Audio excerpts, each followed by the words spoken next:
Talofalava, welcome to Seki log number 13. E mo moana o whaatalo whaatifo'i I le mamalu le atunuu o lo mai moa mai le nei vaitaimi.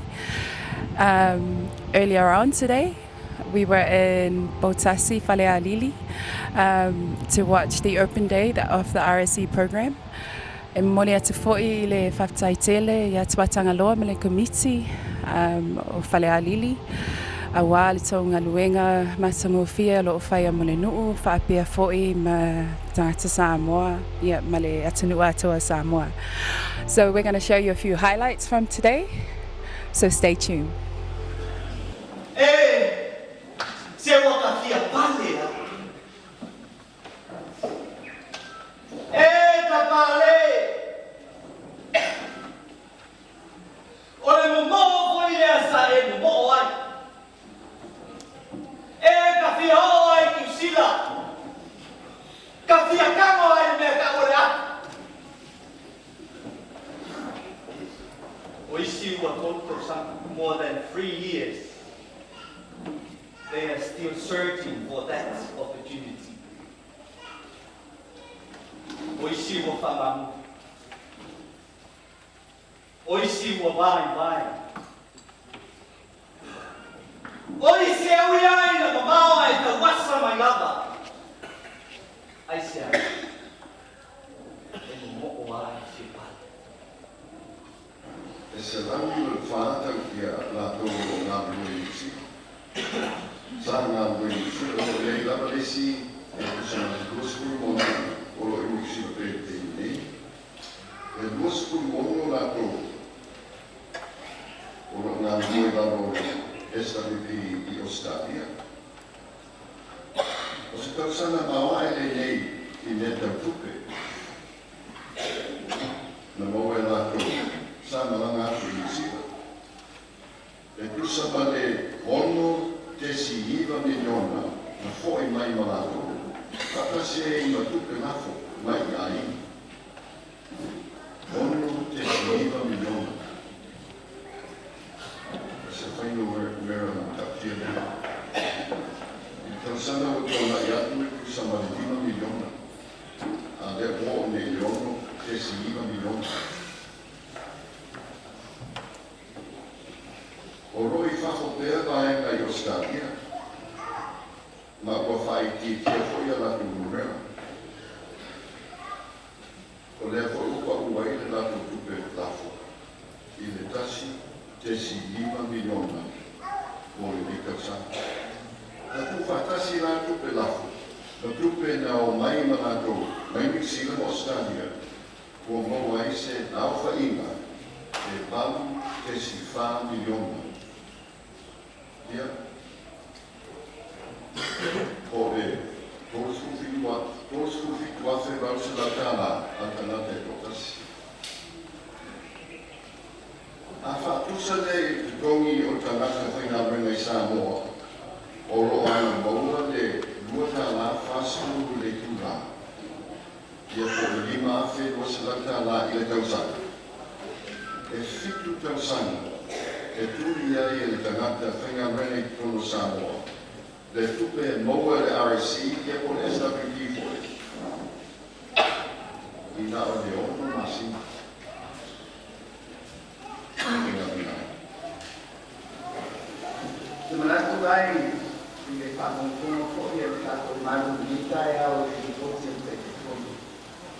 Ia, le unau ai e ta atoa I lea o lo stono. Ya, tarsi e la fettivile a voi. E non fai una pure atto di sabi. Sila ma fa come ma ele tu. Awai, fai un tato papel. O se modo de, o se fuare. E non fai un fa mai.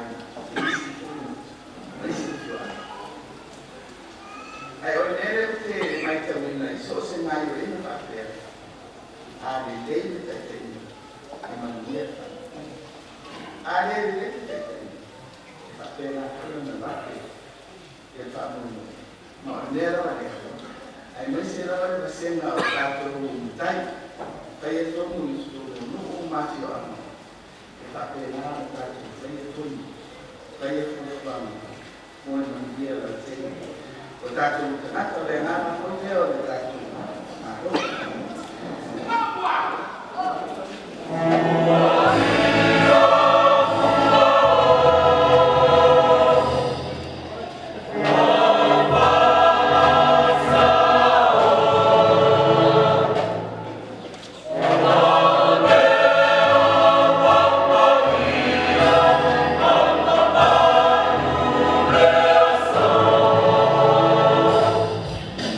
Ya, dia ni ya benoi.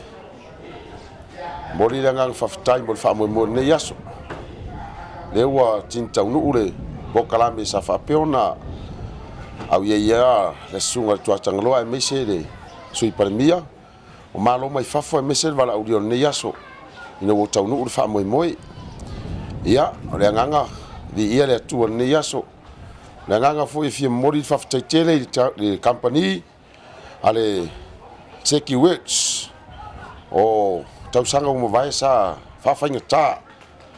le tau sa ilinga o mano e mai e fa memoria ai la tau nei o lo ngaru nga fa vai taimi tele ia nisi fo yo lo faia ngaru nga le ni usile la lo yesting pe tai ia ele o fa tata o fa tasi ia fa mo tangata tele na fa ngai la tau se le ni da tu no tu ngalu fa vai ten ya ele ni tupe ele ni me mai ya e o isi fa memori o resta usanga sa pala i lunga yesti i la yesti ele i mutau no mai pe tai ina ua le tau sanga nei ya ole ta mori ma wina e pokalame nei ya fale alili e le company ale Samoa ale sa Seki Works ole sa mai mato tal no pe tai ole wa uma fa pula ma fa manino ala uma awal fa moi lea laua talitonu le fa moe ma ai mesi tai ma latou e to va awanga luenga fa vai teng wa latou taliaina le Seki Works e vea ma latou company ole me le popore ai ole me fai ana atu i lalo yesting e fai aki pusa ka mai ki ma mori mai Samoa ia se kai mi ia me piko siringa ma ka ole u mako feroa ma tamai tai pule e ngata ilea ole la fionga foi ale otolo ngafa male Seki Works savai ale ngata foi o fetarainga ya sasa o ia le o lo fa mautu ai Seki Works ya pia ia ole anga ngala ole faftai ia o mato mo ni fa mama venga wal me mon dava sa tau sa ili dava sa ili de watali le tua wa mai le Seki Works e fai mama ko company pe atu e watu malanga i le tau sanga ia le fo wa velo leo ia e fai ma fonga tau mori ia ila to uma i tai ma markomiti ia malato uma o lo malanga fa vai tai awan nei pokalame ale ngata fo ilea ia ato no nausi sira mai ni usila ka ko company ni usila ila utangata au vele apteri i nei potasi ia wa ule la skula ki ka ko Seki Works ya pia ole la au wa le fa la wi ka company ia tere tangata o ka company wala to fa memori mai fafo ia manu te ina nei mai ngole aso ia ne ngata idea o fuanga ma fa taunga o lo tato ia nei vai tau ia tato filo i New Zealand ia November ia pe alo fale tu e fa fo e telo to so i fu ai mai so mato wola mo lo nganga fa lalo fa ftai company phone fa memori mai ne ma tu fantasia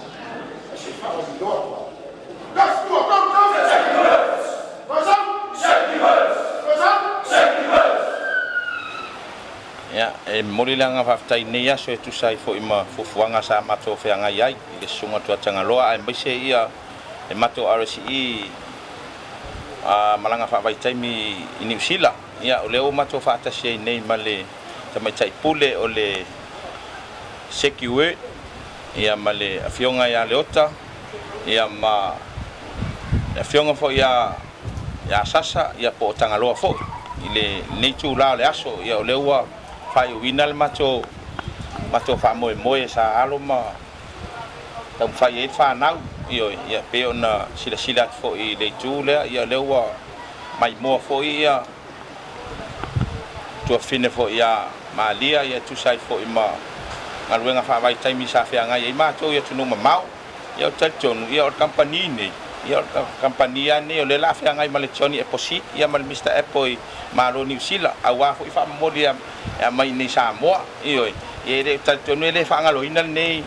fo i company o le o mato fai pa anga nei aso ia maso uma le o langa si vanga o uma ia le mato afo ia le mato malanga fa vai tai mia to no New Zealand ia ona motusia le o mato fai nga pa anga ia le na o mato fo atonu fo e inisio o a inga fo yo lo au malo New Zealand ia o le o to iloa ia o le Seki Works ia o le pule lava le o le afo o le company ia le o mato fatasi nei potas fale alili nei yaso ia ta tonu pauleo se kamatalanga mala na fa loalo ia manuia tele nei yaso mo fofang aftai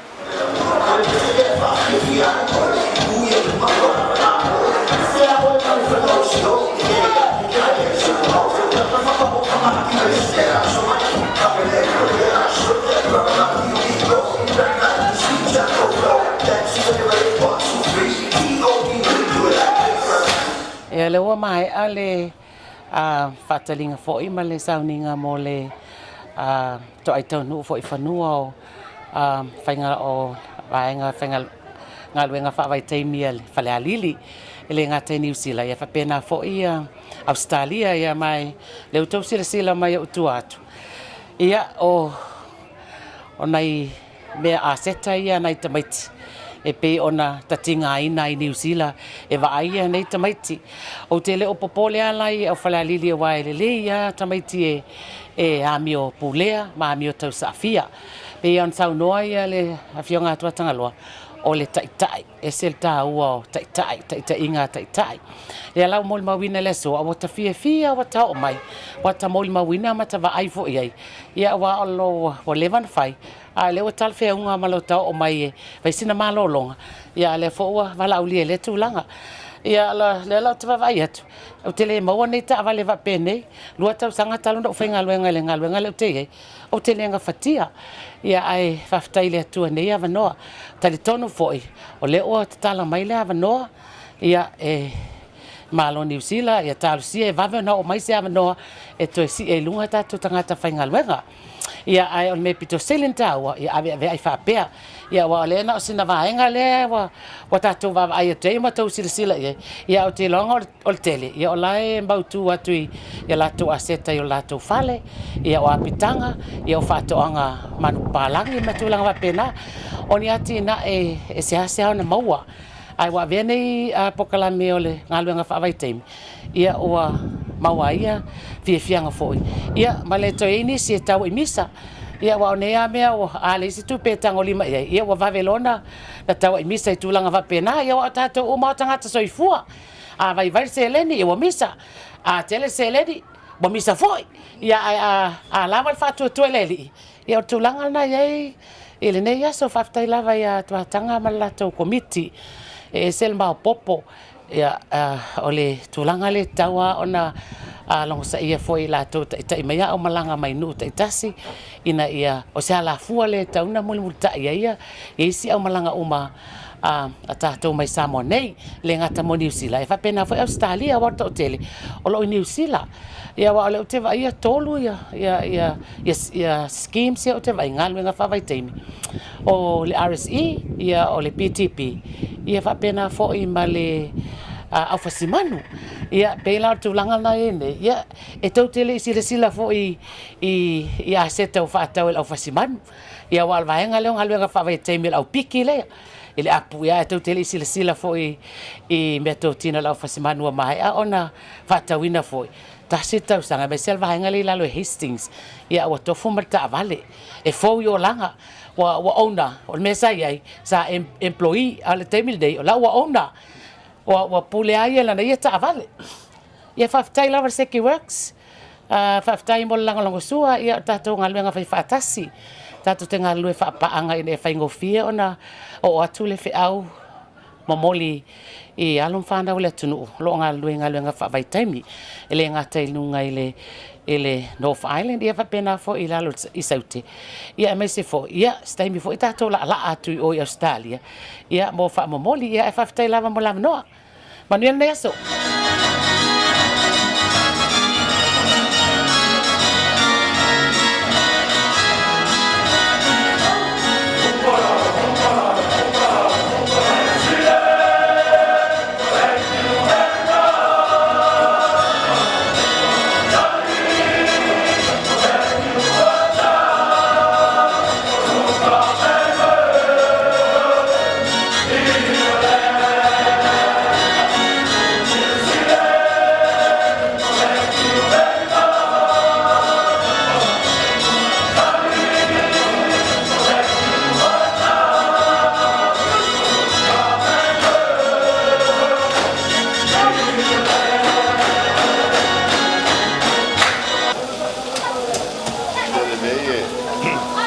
wa ko ona pa ko i ga le tu no no ma le wa pa pe nei on ta ko ma futai pa ta si fo i ma pa anga fo yo ne fa mo ya me se ko kala me le wa ai nei fa le ali ni ma tu tu ma no a le nei aso ma le ma ku fo nga wa ta lu ma le uma ya le fo wa ko mai ai ya pa ki ya me fa pe nei ele ma fai ona fai fua ma fai ona le lang suo polisi ya ko tele yo tangata sa la ko lang ni me fa mo sa fa tu pe fo ya la to sa fa malanga fa ya le ngate le ya o ma to pa na po la o fai business e ma la tua pe ya Seki Works le wa sa le po la to sa o ma to pa mo ni ya sa fa tai ma no ya to tonu la mo tele ya ya fu wa makana o ya nga vengo le to sa fo le ya ma po ya lisio ma to au pikio fa ya fia e fa no ya la to o la to lang no nge pele Seki Works ma ya ise sa no fo ye ma fo tai ma Seki Works ya ma ko fa ya temi ko a wina mai ya la to ya la tu fa ngana fa ya fa pena ko no ma mutama ya ma fa ngale Seki Works ko ye a wina mai ya la tu fa moli ma me fa pena ya le ngate le ya tu pe fo ya la fa ya se tal no na ya fa ya le tu ko ye e fu fa mo Seki Works ya ma ya se company ko ko no tato no le wa ono le na foi mal fina o ma te kule ya Maria mai ma le to ko ya no ya ma da to o pa ile fa tu se business ya nga mo alu fa no Samoa ya o se dalatu le Maria le yas pa. So there you have it. Wa mai earlier so. Matango fia mea uma, se lau pasenge mea uma. E moli atu fo le whaptai tele i le ia potasi, mo le wala au lia whapitoa, whaptai whale a lili, marisa ele o lau whatu, whaptai tele lava, ia whamanuia le atua a wātonga nuenga. God bless.